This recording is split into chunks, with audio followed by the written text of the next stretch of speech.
everybody. This is Barry Wiles with Sequencing Solutions, where we are sequencing with a cause. So today's sequencing tip is on submodels. So I was helping out somebody who was importing one of my sequences, and they were not seeing the effects the way I had them put together in the program. And after some troubleshooting, I found that they did not have their submodels set up the same way that I intended when I put the sequence together on my format. And it had to do with the order of the selection of the nodes in the submodel. And I'll explain that in a couple minutes when we walk through it. So most sequencers, when they provide a sequence, have their models set up and have submodels set up. So then they program them.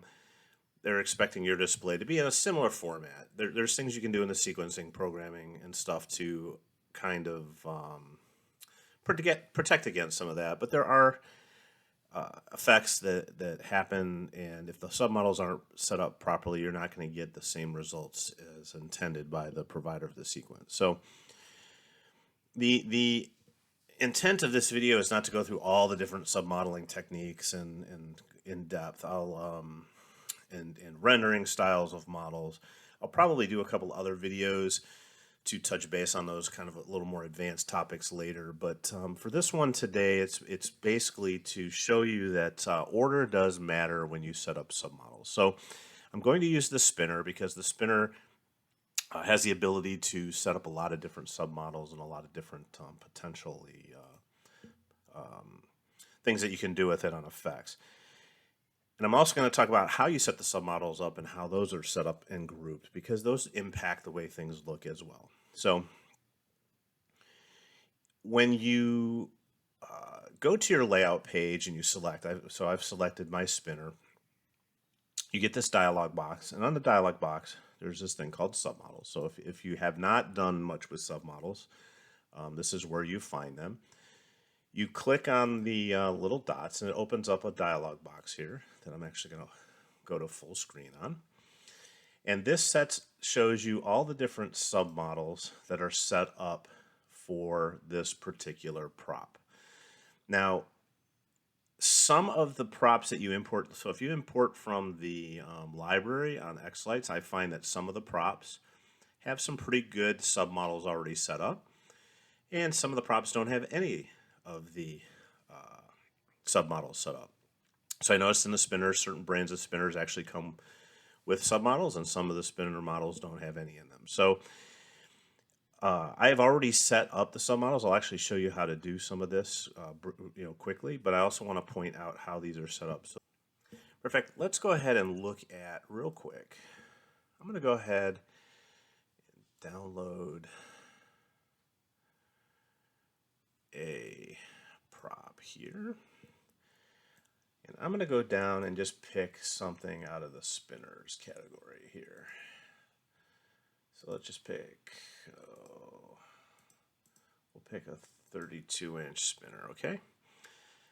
So we get our spinner, and if I go into the submodels, lo and behold, this particular spinner has no submodels set up in it.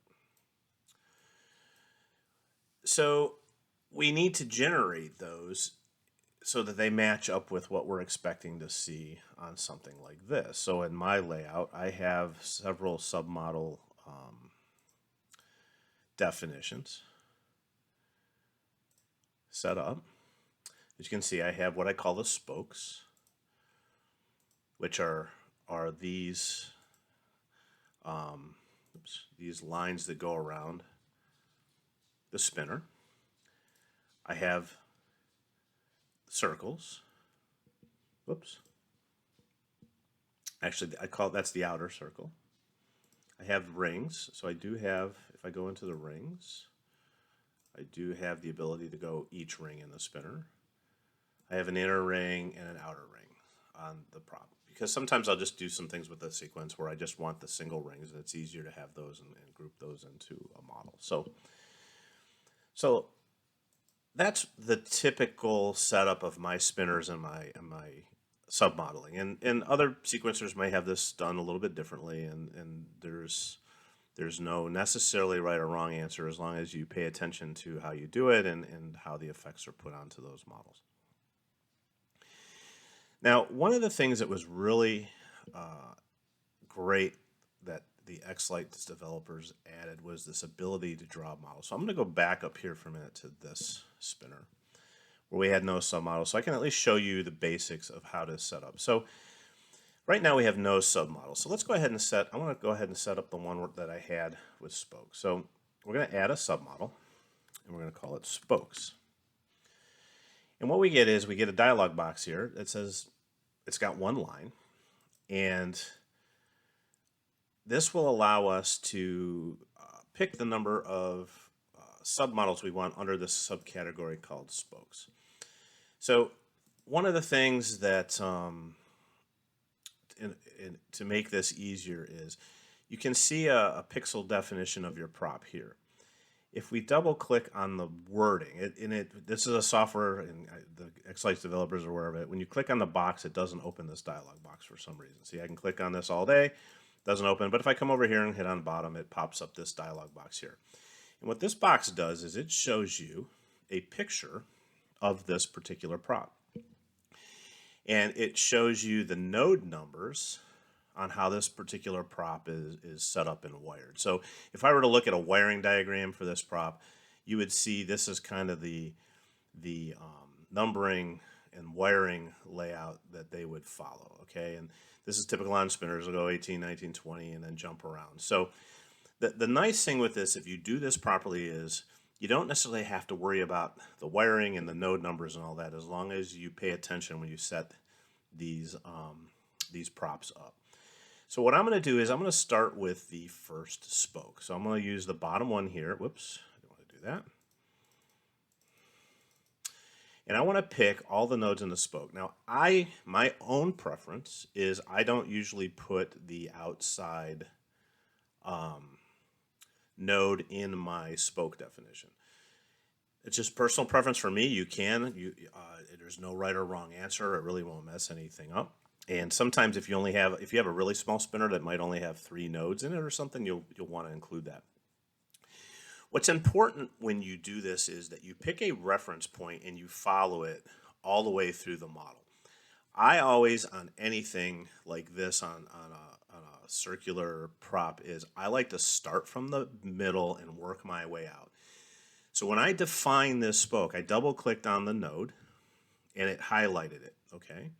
Now, there is another bug that they're working on. There's a selection box on the bottom here, but on large props, it doesn't show up. And if I drag this down off and put it on my second screen, I can actually see it. That will tell you the nodes that you have selected and that the order that they're in. Now, the reason this is important is you always want to put all these in the same order as you radiate out through, okay? So I'm starting with spoke number 1. I want to radiate out. So I want to select 9. I want to select 8, 7, 6, 5, 4. And I'm double clicking these nodes to select them. And I'm going to say that that's spoke 1. Now, something else that's kind of neat with this is if I wanted to, I could actually go vertically down and select them or deselect them, okay? So if I click and hold the mouse down and drag down, whatever I've got in that box will select the node. So that's another way to do it. And I selected those nodes, and I said, okay. And what it's done is it said, okay, that first spoke starts from 9 and goes to 2. So from 9 to 2. So let's add a second row because we want to add the next spoke, right? So then I click. Whoops. So next I'm going to go and I want this row here. So I'm going to pick 11, 12, 13, 14, 15, 16, 17, and 18. Okay? We're going to hit OK. Now I've selected spoke 2. So I can go down there and fill in all the spokes for this, okay? And I can also do, if I wanted to add another subgroup, like I said, I had one called rings. I can go in there and I can define the ring. So I could start with the center ring, and I can go, I'll start at the top this time, work my way around.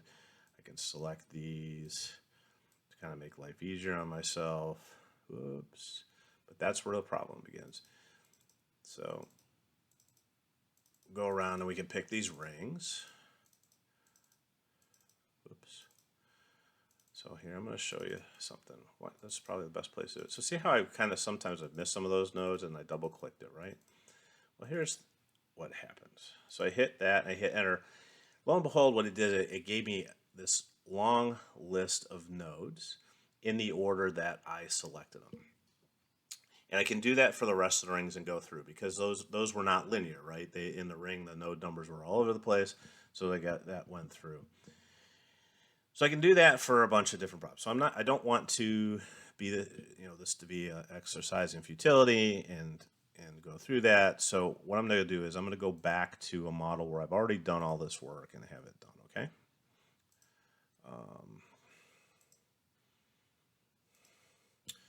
So here's my submodel of my spinner. Okay, so like I said, I have the spokes, I have circles. Now, something else I did, because I'm going to show this in a little bit, is I've also created, under the submodels, I actually created a spoke 1, 2, all the way through 16 under the submodel. So each spoke is submodeled on its own. And this is a popular thing. People have done submodels, and then what they'll do is they'll group all these spokes in xLights in a group, and I'll show that in a minute. But I'm also going to show you why there's some differences when you put an effect on something like this that's in a group under your models versus having a submodel with everything under one definition. Okay, so let's do this. Let's go.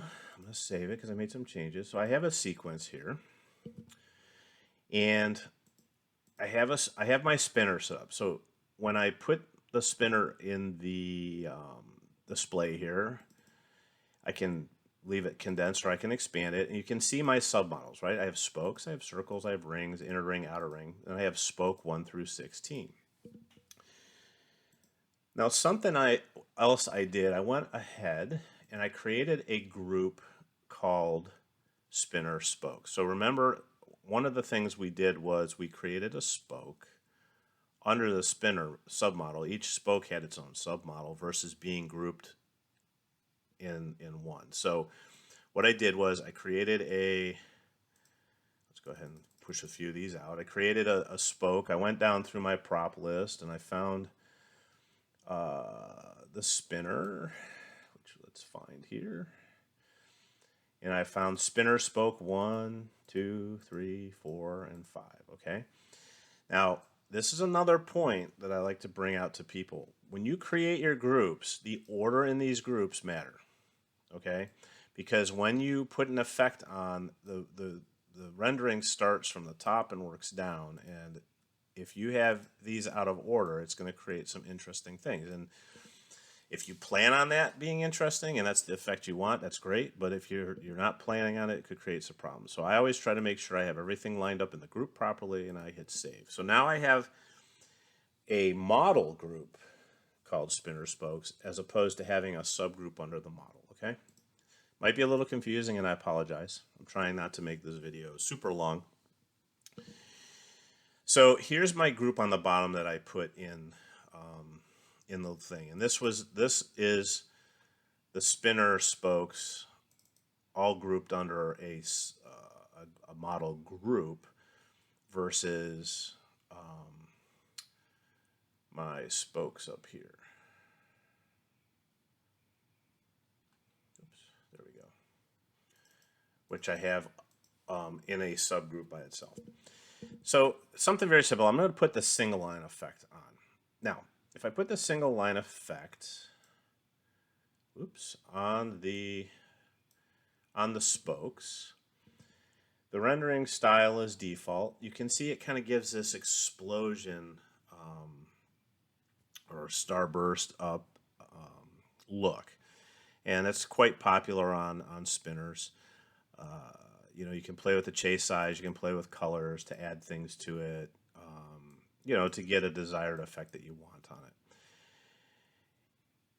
Now, what's what's interesting is if I do this per preview, now the single line's going across the face of the prop like we would expect, because now what it's doing is the single line is moving from left to right, and it's doing it as what is shown on the display, not as how the prop or the model is wired or set up in that setup feature. Okay.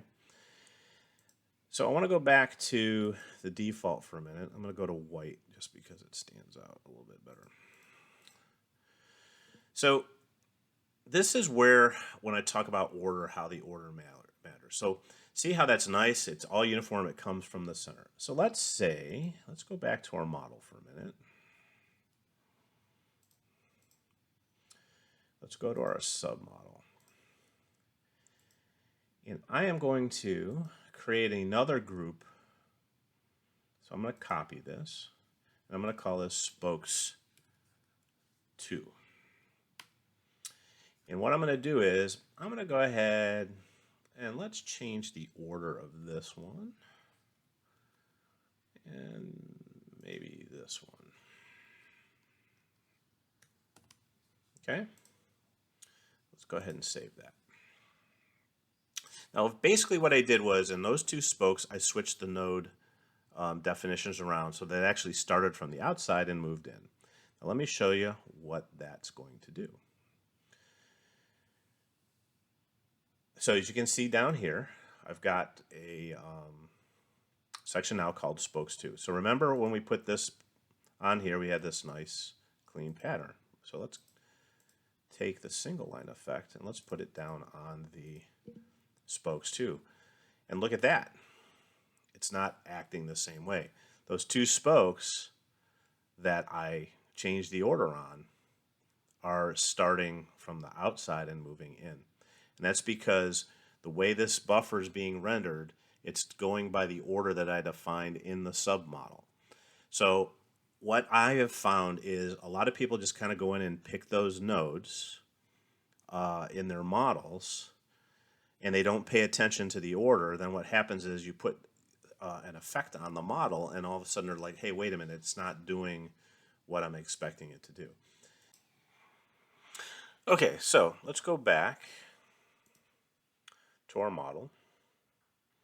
Let's go back to our submodels, and let's go change that on spokes 2. Oh, I think it was this spoke. This should be 41 to 32.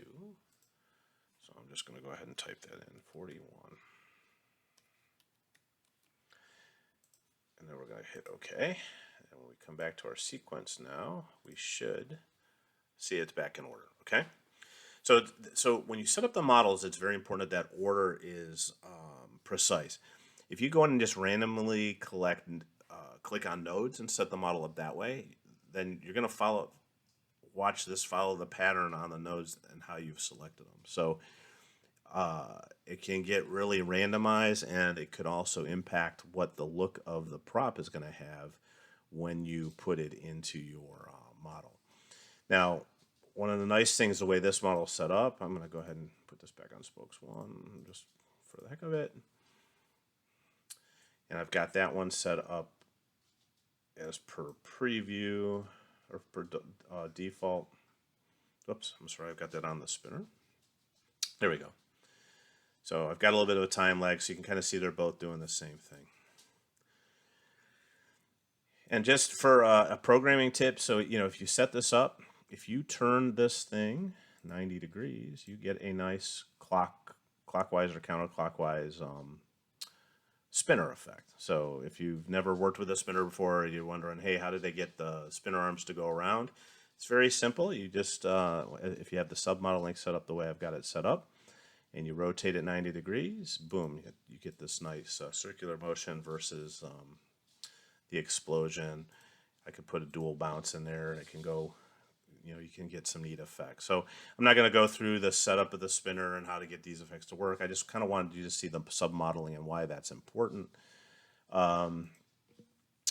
Another thing is a lot of times people will want to group. Let's go back to a single. Let's go left to right because it'll go centered out.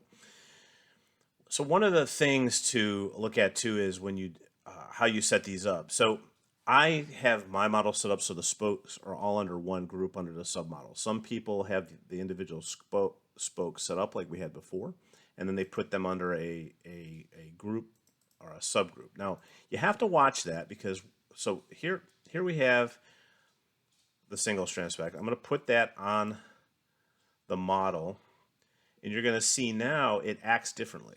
You know, the default setting makes it move from left to right because it's treating the whole thing as a model versus the individual buffers. And I'm not going to get into rendering and buffering right now to explain all that. Right now, I just want to show you that basically how this is set up. You can see that it's going to give you a different look and a different effect. I'll do a rendering. There's a lot of videos out there on rendering and buffers and stuff. So, you know, you can dig into that. I'll try to do some shorter videos that are very specific to some of the techniques later on down the road. But what I have to do here is if you look up here in like a group up on here and I look at the rendering styles, and again, I am not going to go through all the rendering styles because that could take that's a whole nother video. You can kind of see that you have this default perf review single line and some of these other, and basically all that does is it's how xLights treats the buffer. Everything is in a buffer in xLights. It's basically in a grid. Again, not to overcomplicate it right now, but that's kind of what when we talk about rendering style, what that means.